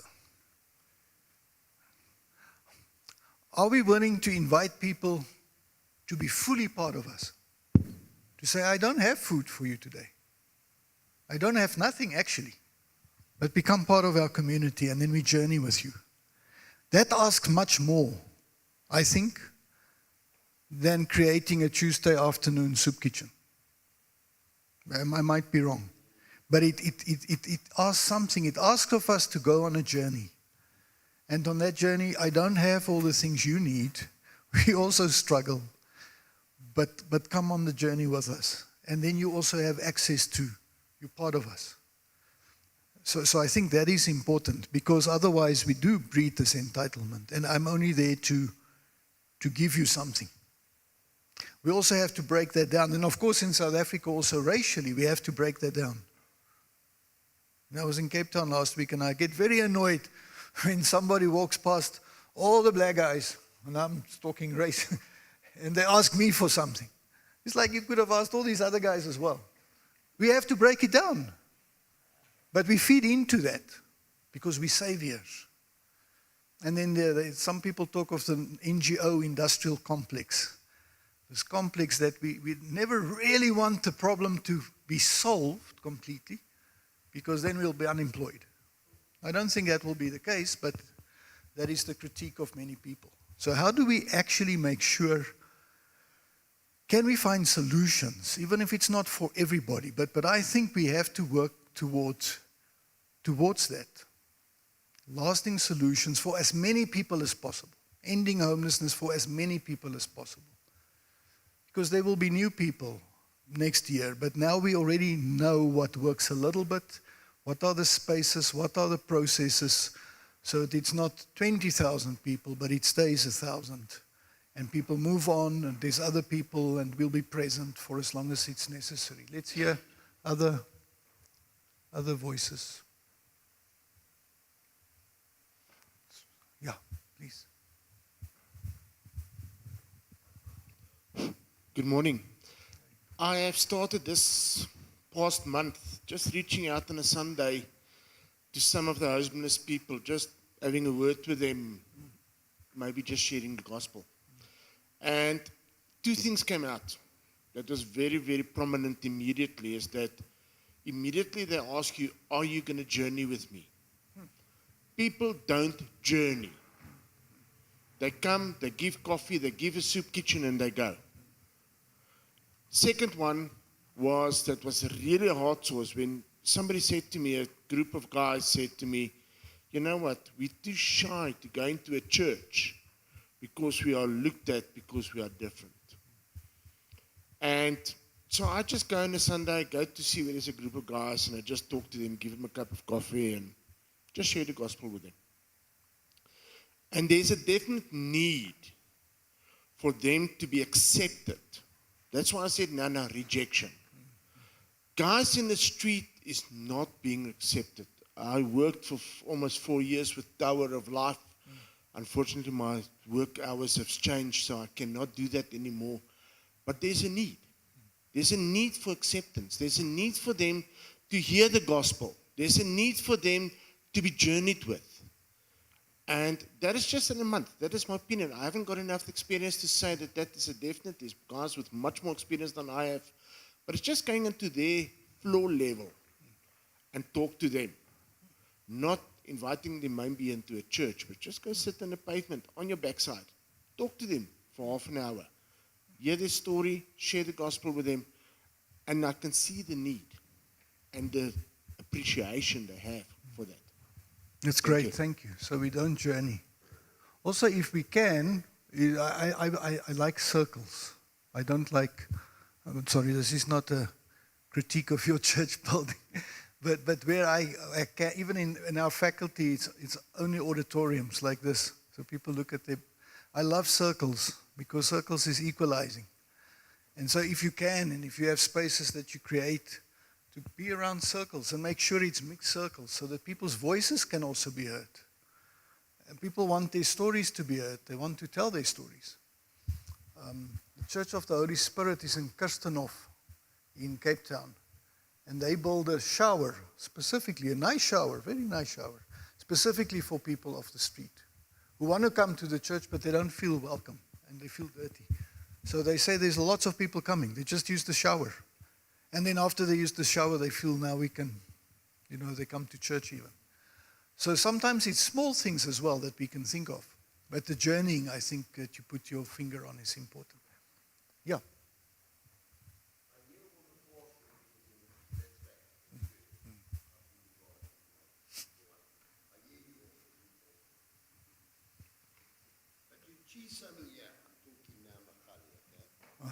We've got to work together as a team. All of us. All you pastors, all you non-profit organizations. If you get non-profit organizations, you get non-profit organizations. You get non-profit organizations do well, and you get non-profit organizations do for themselves. We've got to decide wisely. I love this thing about taking on the municipality with that formal organization. Let's take them on in terms of nominate somebody as a committee, let's take them on.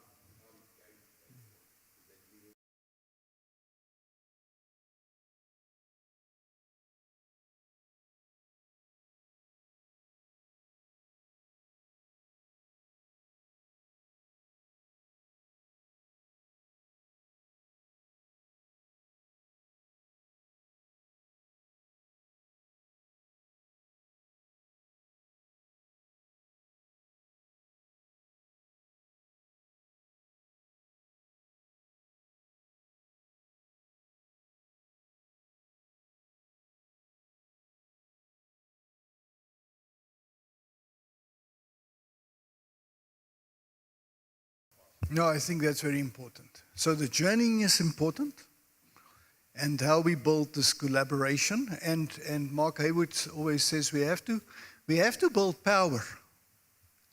Now I know you are not people who like power, hopefully, but power, you have to have power, and it can be good power or bad power. And we're often powerless, and we whine because it's so bad, and the municipality don't want to come to the table. By building a base, you're building power so that you can then say, but we are representing these faith communities, we're representing these non-profits, and we are now insisting that certain things must happen. At the same time, don't wait for that to happen, because if Thabo in Mamelodi waited, they won't have a shelter. So at the end, they said, no, we're not going to wait. So I think it's both at the same time. You have to build, and even if it's just for yourself, to have your own strategy. In the absence of the city having a strategy, to build a strategy. So this is the homeless population. This is the hotspots in our area. There's churches we can connect here. These churches can connect there. That kind of thing. So I think it must come from below as well. There's a hand and there's a hand. Yeah. Just from your personal experience, the NGO space is very condensed, and everybody's fighting for their own bit of funding and little bit of sunlight to get the funding to run their programs. You've mentioned many spheres coming together, and I assume you worked on many of those coming together moments. What is your one or two key takeaways to bring people from different spheres together without alienating anyone, but to have them buy into a communal goal of coming together as one? Because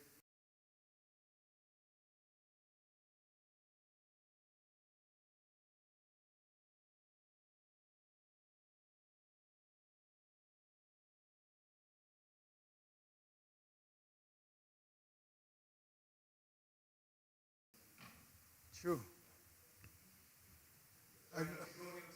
Yeah, but it's a difficult one. Partly it's, I'm preparing for something else, and I refer to my mother. I think she taught me this, and she makes me think of that widow in the Bible.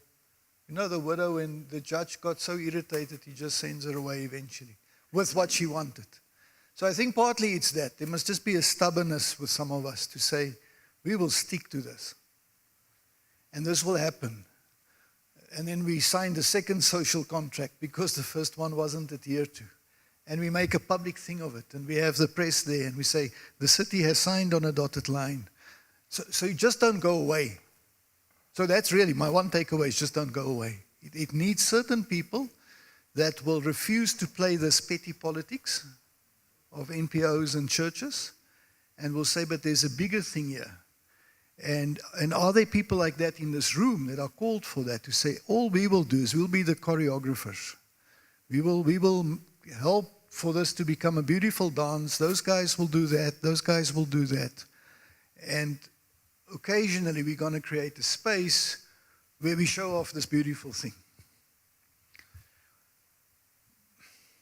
At the same time, I think also another takeaway will probably be, can we develop the maturity to also call each other out?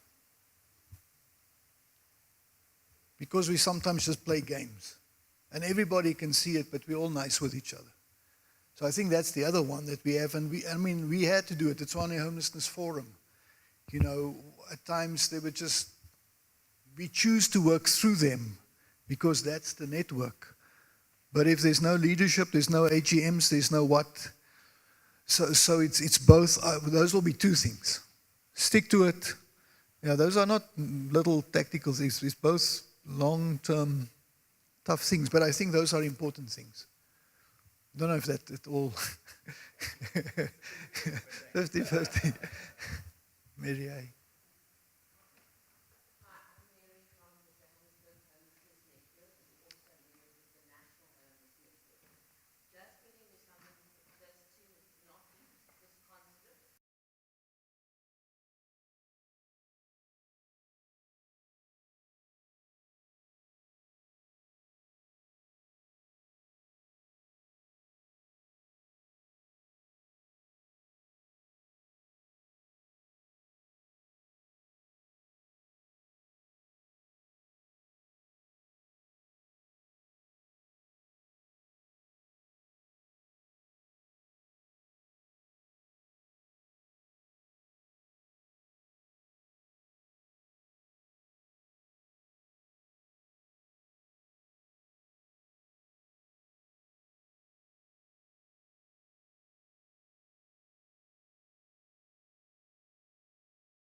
the National Homeless Network, which is a good space. I know Tales of Life has often been part of that. Maybe just two more things and that triggered that is to create lots of spaces. So not once off, let's do this. So we try to create lots of spaces. So when we do the hotspots to safe spaces thing, we do a report and then we invite everybody who's everybody. After COVID, we did a report. So in our case, we try to write up stuff and then invite lots of people, reflect on that. And every time it builds the momentum a little bit. But I think there's also an institutionalizing thing. I don't like the word institutionalizing, but I think one needs to create some infrastructure. Because that becomes the rallying thing around which one can then continue. Without that, one will talk, one will go home, next time you will talk again. I think a temptation is to spend all our energy on fighting bureaucrats for policy and budget. I think those among us who are good with that should do that. But we shouldn't all spend all our time on that, because we can do so much more and better in the meantime. We can create stuff that should actually inform policy and not the other way around. Policy shouldn't be made in a vacuum. It should be informed by the things that work on the ground. So you're right, there is a Gauteng policy, there's not one in Mogale City, but let's be tempted by spending all our time fighting for the bureaucrats to see us. Let us do the stuff and then send those guys who know how to work with bureaucrats to go and deal with bureaucrats.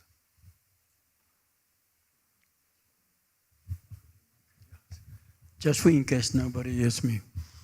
We have a group of people, pastors, coming together on Tuesday morning.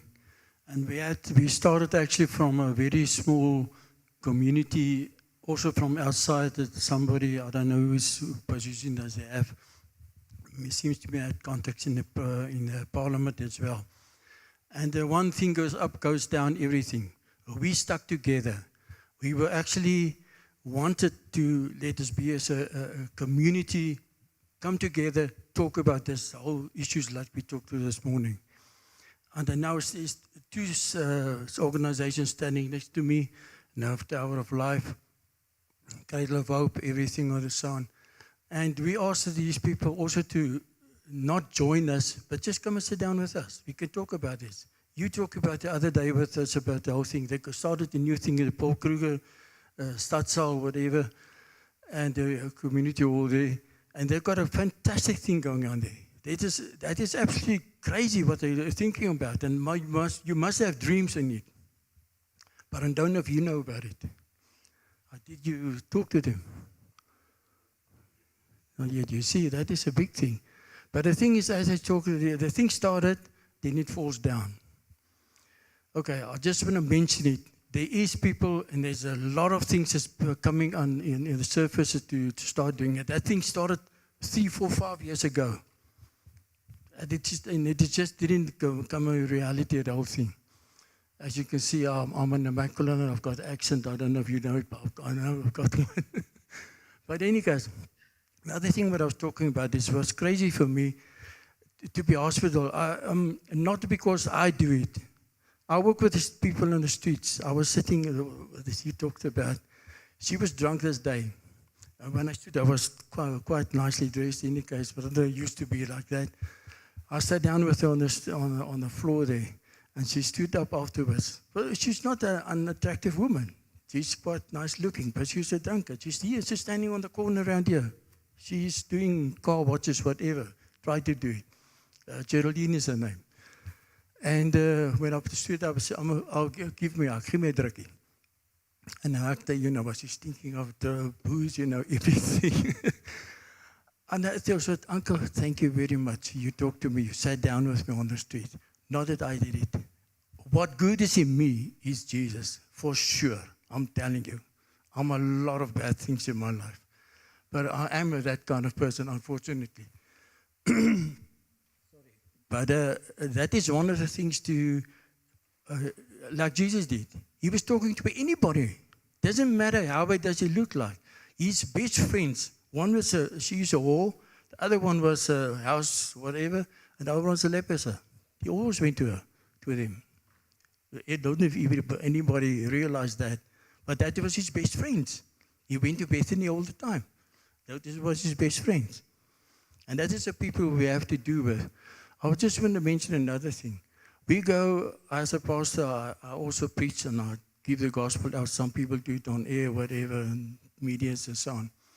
But those people know Jesus. They know the God. They know the gospel. They know everything about what we preach from that platform there. Now, everything. But okay, we must, as we want to change those people on the streets' minds, we must change our congregation's minds as well to see those things. Okay, not everybody is for that. Somebody will give money for that and whatever the dedication. But you talked about it. As a community, there's people that they can stand up. I want to cook. I want to talk to these people. There's a lot of resources we have in our congregations and everything.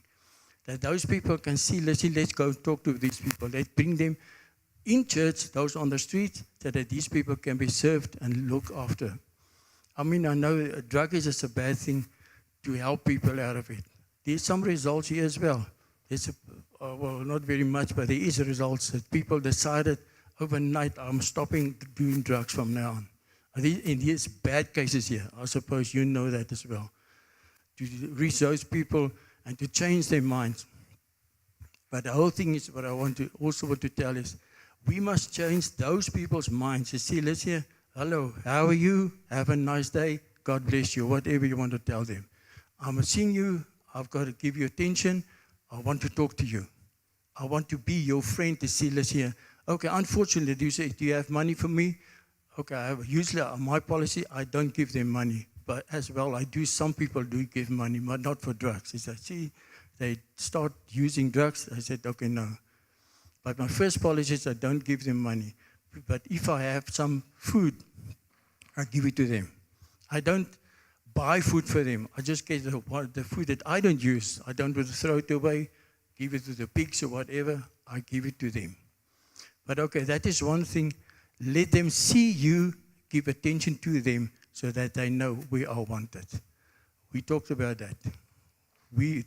Those people want to be wanted. Here's a guy on the street. He's not even doing his primary school. He's 16 years old. Quite a good, nice-looking guy. There's other people there who say tennis courts there. People, they've got no direction in their life. Nothing. But in any case, I just want to mention either, we have the resources here. We have got the people to want to do it. Let's join together in that thing. Let's be unity in that thing. Thank you. Just in what you said, there's a couple of things. I mean, you also now touched on, in your last few lines, on education. You know, it might be that some people just want to finish school. And then you talked of sitting at the tennis court, but we seldom even think of recreation as part of it. You know, if people can play and can exercise and all of that, that's part of the healing process. Yeah. Hi. So, I don't know if anybody here knows anything. I myself, as well as my colleague, was homeless. I am recovered as a heroin addict. Not in recovery, recovered. All right, let me correct that. All right, and I agree that the community needs to get together. I know there have been many initiatives with churches, with NPOs, with community members. There's been numerous over the past 10 years with that initiative. We are going to get together. And then it falls apart. There's infighting, there's ego, there's territory, there's you said something I don't agree with. We're not getting involved. The one thing I hear a lot of in the city between the NPOs and the churches is compete. We are competing for funding. We are competing for donations. We are competing to be seen. And again, that plays into the ego. That I'm the bigger man, I know more than you, I have more experience. As an ex-homeless person, no disrespect to anybody here, I have seen more actions of God and Jesus on the streets than I ever saw in a church. Again, that is no disrespect to any of the pastors, any Christian here. None whatsoever. I'm speaking from my experience. You want to see miracles. You see a woman get up bleeding from the streets. You want to see miracles. See a heroin addict who has not scored or had heroin in 3 days still show kindness. So that's not a solution. You're talking about solutions. That is what we are here today. But this word, we are going to help the homeless. When did they become a social construct and stop being people? When did people become a problem to be solved? Yes, homelessness needs to be solved. The social construct, drug addiction, families that have been broken, lack of fathers in the household, mothers who are too busy working to raise their children. So I don't know what the solution is. But if we're going to bring God back to people, talking at them can be a way. But it is an action. So I agree with you. Heroin addict, in the past, if I came to you and said, I'm hungry, please, I need 50 rand. I promise you I was lying to you. Yes, I was hungry, but I needed 50 rand to get heroin. And in that moment, somebody would look at me and go, well, I'm not going to give you money, you're going to use it for drugs. Yes, I am. I'm going to spend 40 on drugs and use the 10 to go and get a packet of biscuits so I can sleep with dignity and not throwing up tonight. Heroin, not the only issue. Social issues, psychosocial issues, huge issue. There is no support in this community, or very little. Let me correct myself. Support for the men, women who are grown men, 20, 30, 40 years old, and if you talk to them, they are scared little boys who got abused when they were 6. They are terrified little girls who got sold when they were 5. That is the problem we are trying to solve. A country, a town of children who have become adults. They are lost, they are homeless, and they are not seen as anything other than a problem. Yes, it's a problem. Let's be realistic. So are we going to talk at them? Yes, great. But talk without action is empty, in my experience. Yes, sir. Yes. Hmm?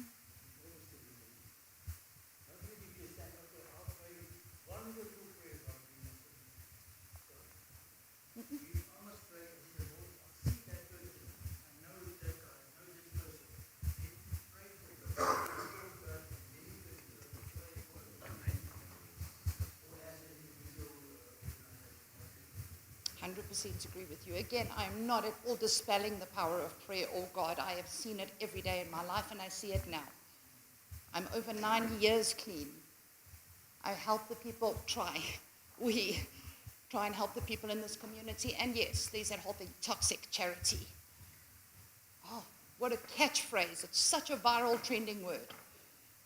When did caring become toxic? Yes, compassion without boundaries is toxic. That is where I think as well. So where is our boundary? Is it as a community, or is it as individuals who are going to fight amongst each other and squabble for what is left? We set the boundaries up. The homeless people didn't. We did it. So how do we break it down? I'm talking a lot here. No, thank you. Twana says I must ask two last people to. I almost didn't want to after what you shared, and I think, yeah, I mean, it's up to you what you're going to do with all of this. We're trying to do what we can do as best as we could where we are. And the same in Joburg with Mary and in cities across the country. What is it that you're discerning here? And all these words that we used are very important. The journey, the engagement with the city, the collaboration. But there's a lot of things we must unlearn. And I think you also touched on that. There's things we must unlearn. Languages, postures, attitudes. And what is it? So I think the journey is not just with the homeless community, but even in a community like this, to just be able to unpack some of these things and to ask these difficult questions. There's a hand here and the hand there, and then we wrap up. Yes, in the back here. Oh, you want to go? Okay, I'll do it first. Thank you. Yeah, where do we start? We are a church in Witpoortjie, and we are totally overwhelmed with the need around us, people having great needs. And we know as church, we don't have all the skill sets. We don't have the structures to help people. And what I'm taking out of here today is really knowing there's people here that's doing a great work. As church, we would like, we collaborate with a lot of people at the moment. But I think the thing I'm taking out of today is really the need for collaborating more with people, knowing what is Cradle of Hope's skill set, what do they bring to the table, what do we bring to the table. Simon said these two things in missiology, and Prof knows it. It says that you cannot feed a hungry soul without feeding a hungry stomach first. And he said the greatest problem we have is that we're creating structures parallel met mekaar. What do you call that in English? Parallel with each other. And we're not strengthening others that have the structures and the skills. And what I'm taking out of today is really knowing there's people that have a lot of skills. We would like to have a relationship with people here, know what is their strength, and know that we can maybe bring counseling to the table. And maybe we've got a specialized ministry in counseling people, but maybe they've got structures to house homeless people. Maybe they've got structures to deal with people with drug addictions and stuff. And really having the freedom or the vrymoedigheid. What is vrymoedigheid? Yeah, to really ask other people, can you help us and assist us with this situation? Maybe we've got resources, financial resources, but we don't have the structure. We don't have a housing scheme, but we can really support maybe on a financial way. And that's what I'm taking out of today. I really need the need for collaboration. Really feel we can take hands and strengthen. For us to build a house now will take longer. There's people, but there's already people that have houses, and we can support that structures, and that will be great. And thank you for your compassion. I see in your heart every time when you speak about the change in people's lives, and the compassion you share every time, the tear you drop when you say there's victory out of this situation. It encourages us, knowing that we can also operate with that compassion that Jesus gave us. And thank you everybody for the great work you're doing in the community. Really, thank you for the great work you're doing in the community. And we trust that God will do a greater work if we collaborate with each other. But thank you. I will know if it's possible, if we can have the list of people that are here today. I know there's certain laws and stuff, but we can have people's names and maybe phone somebody and go sit over a tea and say, we are this church, we can bring this to the table. Where can we assist you? But what can you bring to the table? How can we strengthen each other? So thank you for this day. Thank you for the opportunity. I think two gifts that you touch on is in a group like that, somebody must play that role of keeping this conversation alive, whatever you want to call it, coordinate or facilitate, or I just like choreograph because it's more playful and it's different. It's less power. But the other thing is mapping has become quite important for us, to actually map so you can see who's doing what where are the gaps, and that you can start to fill the gaps. So maybe think of that as well. Just have a map. Thank you. I will speak in Afrikaans, in English now. I've sat and listened to every one of you, and here's a lot of people with a lot of wisdom, a lot of input, and who is for many years already busy in our area to do good work. And I'm not very long in this area, but one problem for me is that the community is not working together. Now I want to say what normally we will say, I want to make an altar call. I want to call every leader of the NPOs and all the pastors of the church to a meeting on the 25th of this month here at the AGS Krugersdorp-Wes, where we can sit around the table and look each other in the eye and talk out your heart and see where's their need and where's their loopholes or whatever the situation may be, but let's start working together and take hands together. Because if we don't take hands together now, everybody's going to be on their own boat, and one is drifting that side, one is drifting that side. So I don't know. The invitation is 8 o'clock, 25 of March. And I think everybody knows we are just the next block on the corner from this church. Thank you. Thank you. There's, Tona, there's now 2 hands. What must I tell them? You were, and then in the back. If I must say, the family that prays together stays together. I think that is the beginning of anything. And if we as a community can get to that space where we get together and start praying first before we do anything, because then we have the Lord in the boat. Whether if he's sleeping or not, that doesn't matter. Because the disciples were safe, although the boat were half full, because Jesus was inside the boat. And that is the beginning. I think if I can quickly sum it up, we can point fingers to the government as many times as we would like, and I think in our government we will never have the privilege that they will support the work that you guys are doing. But if we start praying, then the Lord will provide the money for what we need, even if it's housing, even if it is food, even if it is whatever is on the table. He will provide that.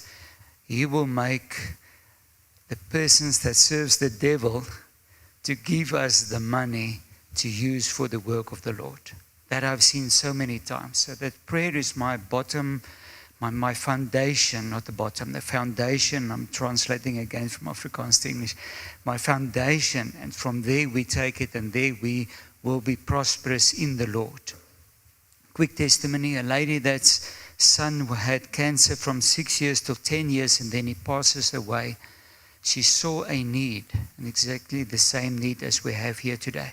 She saw the need for the parents of children that goes to state hospitals that do have cancers, and then obviously because of the severity of the cancer passes away. I know the Lord can heal, but we're talking now in fully, not randomly, I'm getting not the word there now, but the need that she saw was housing for those parents.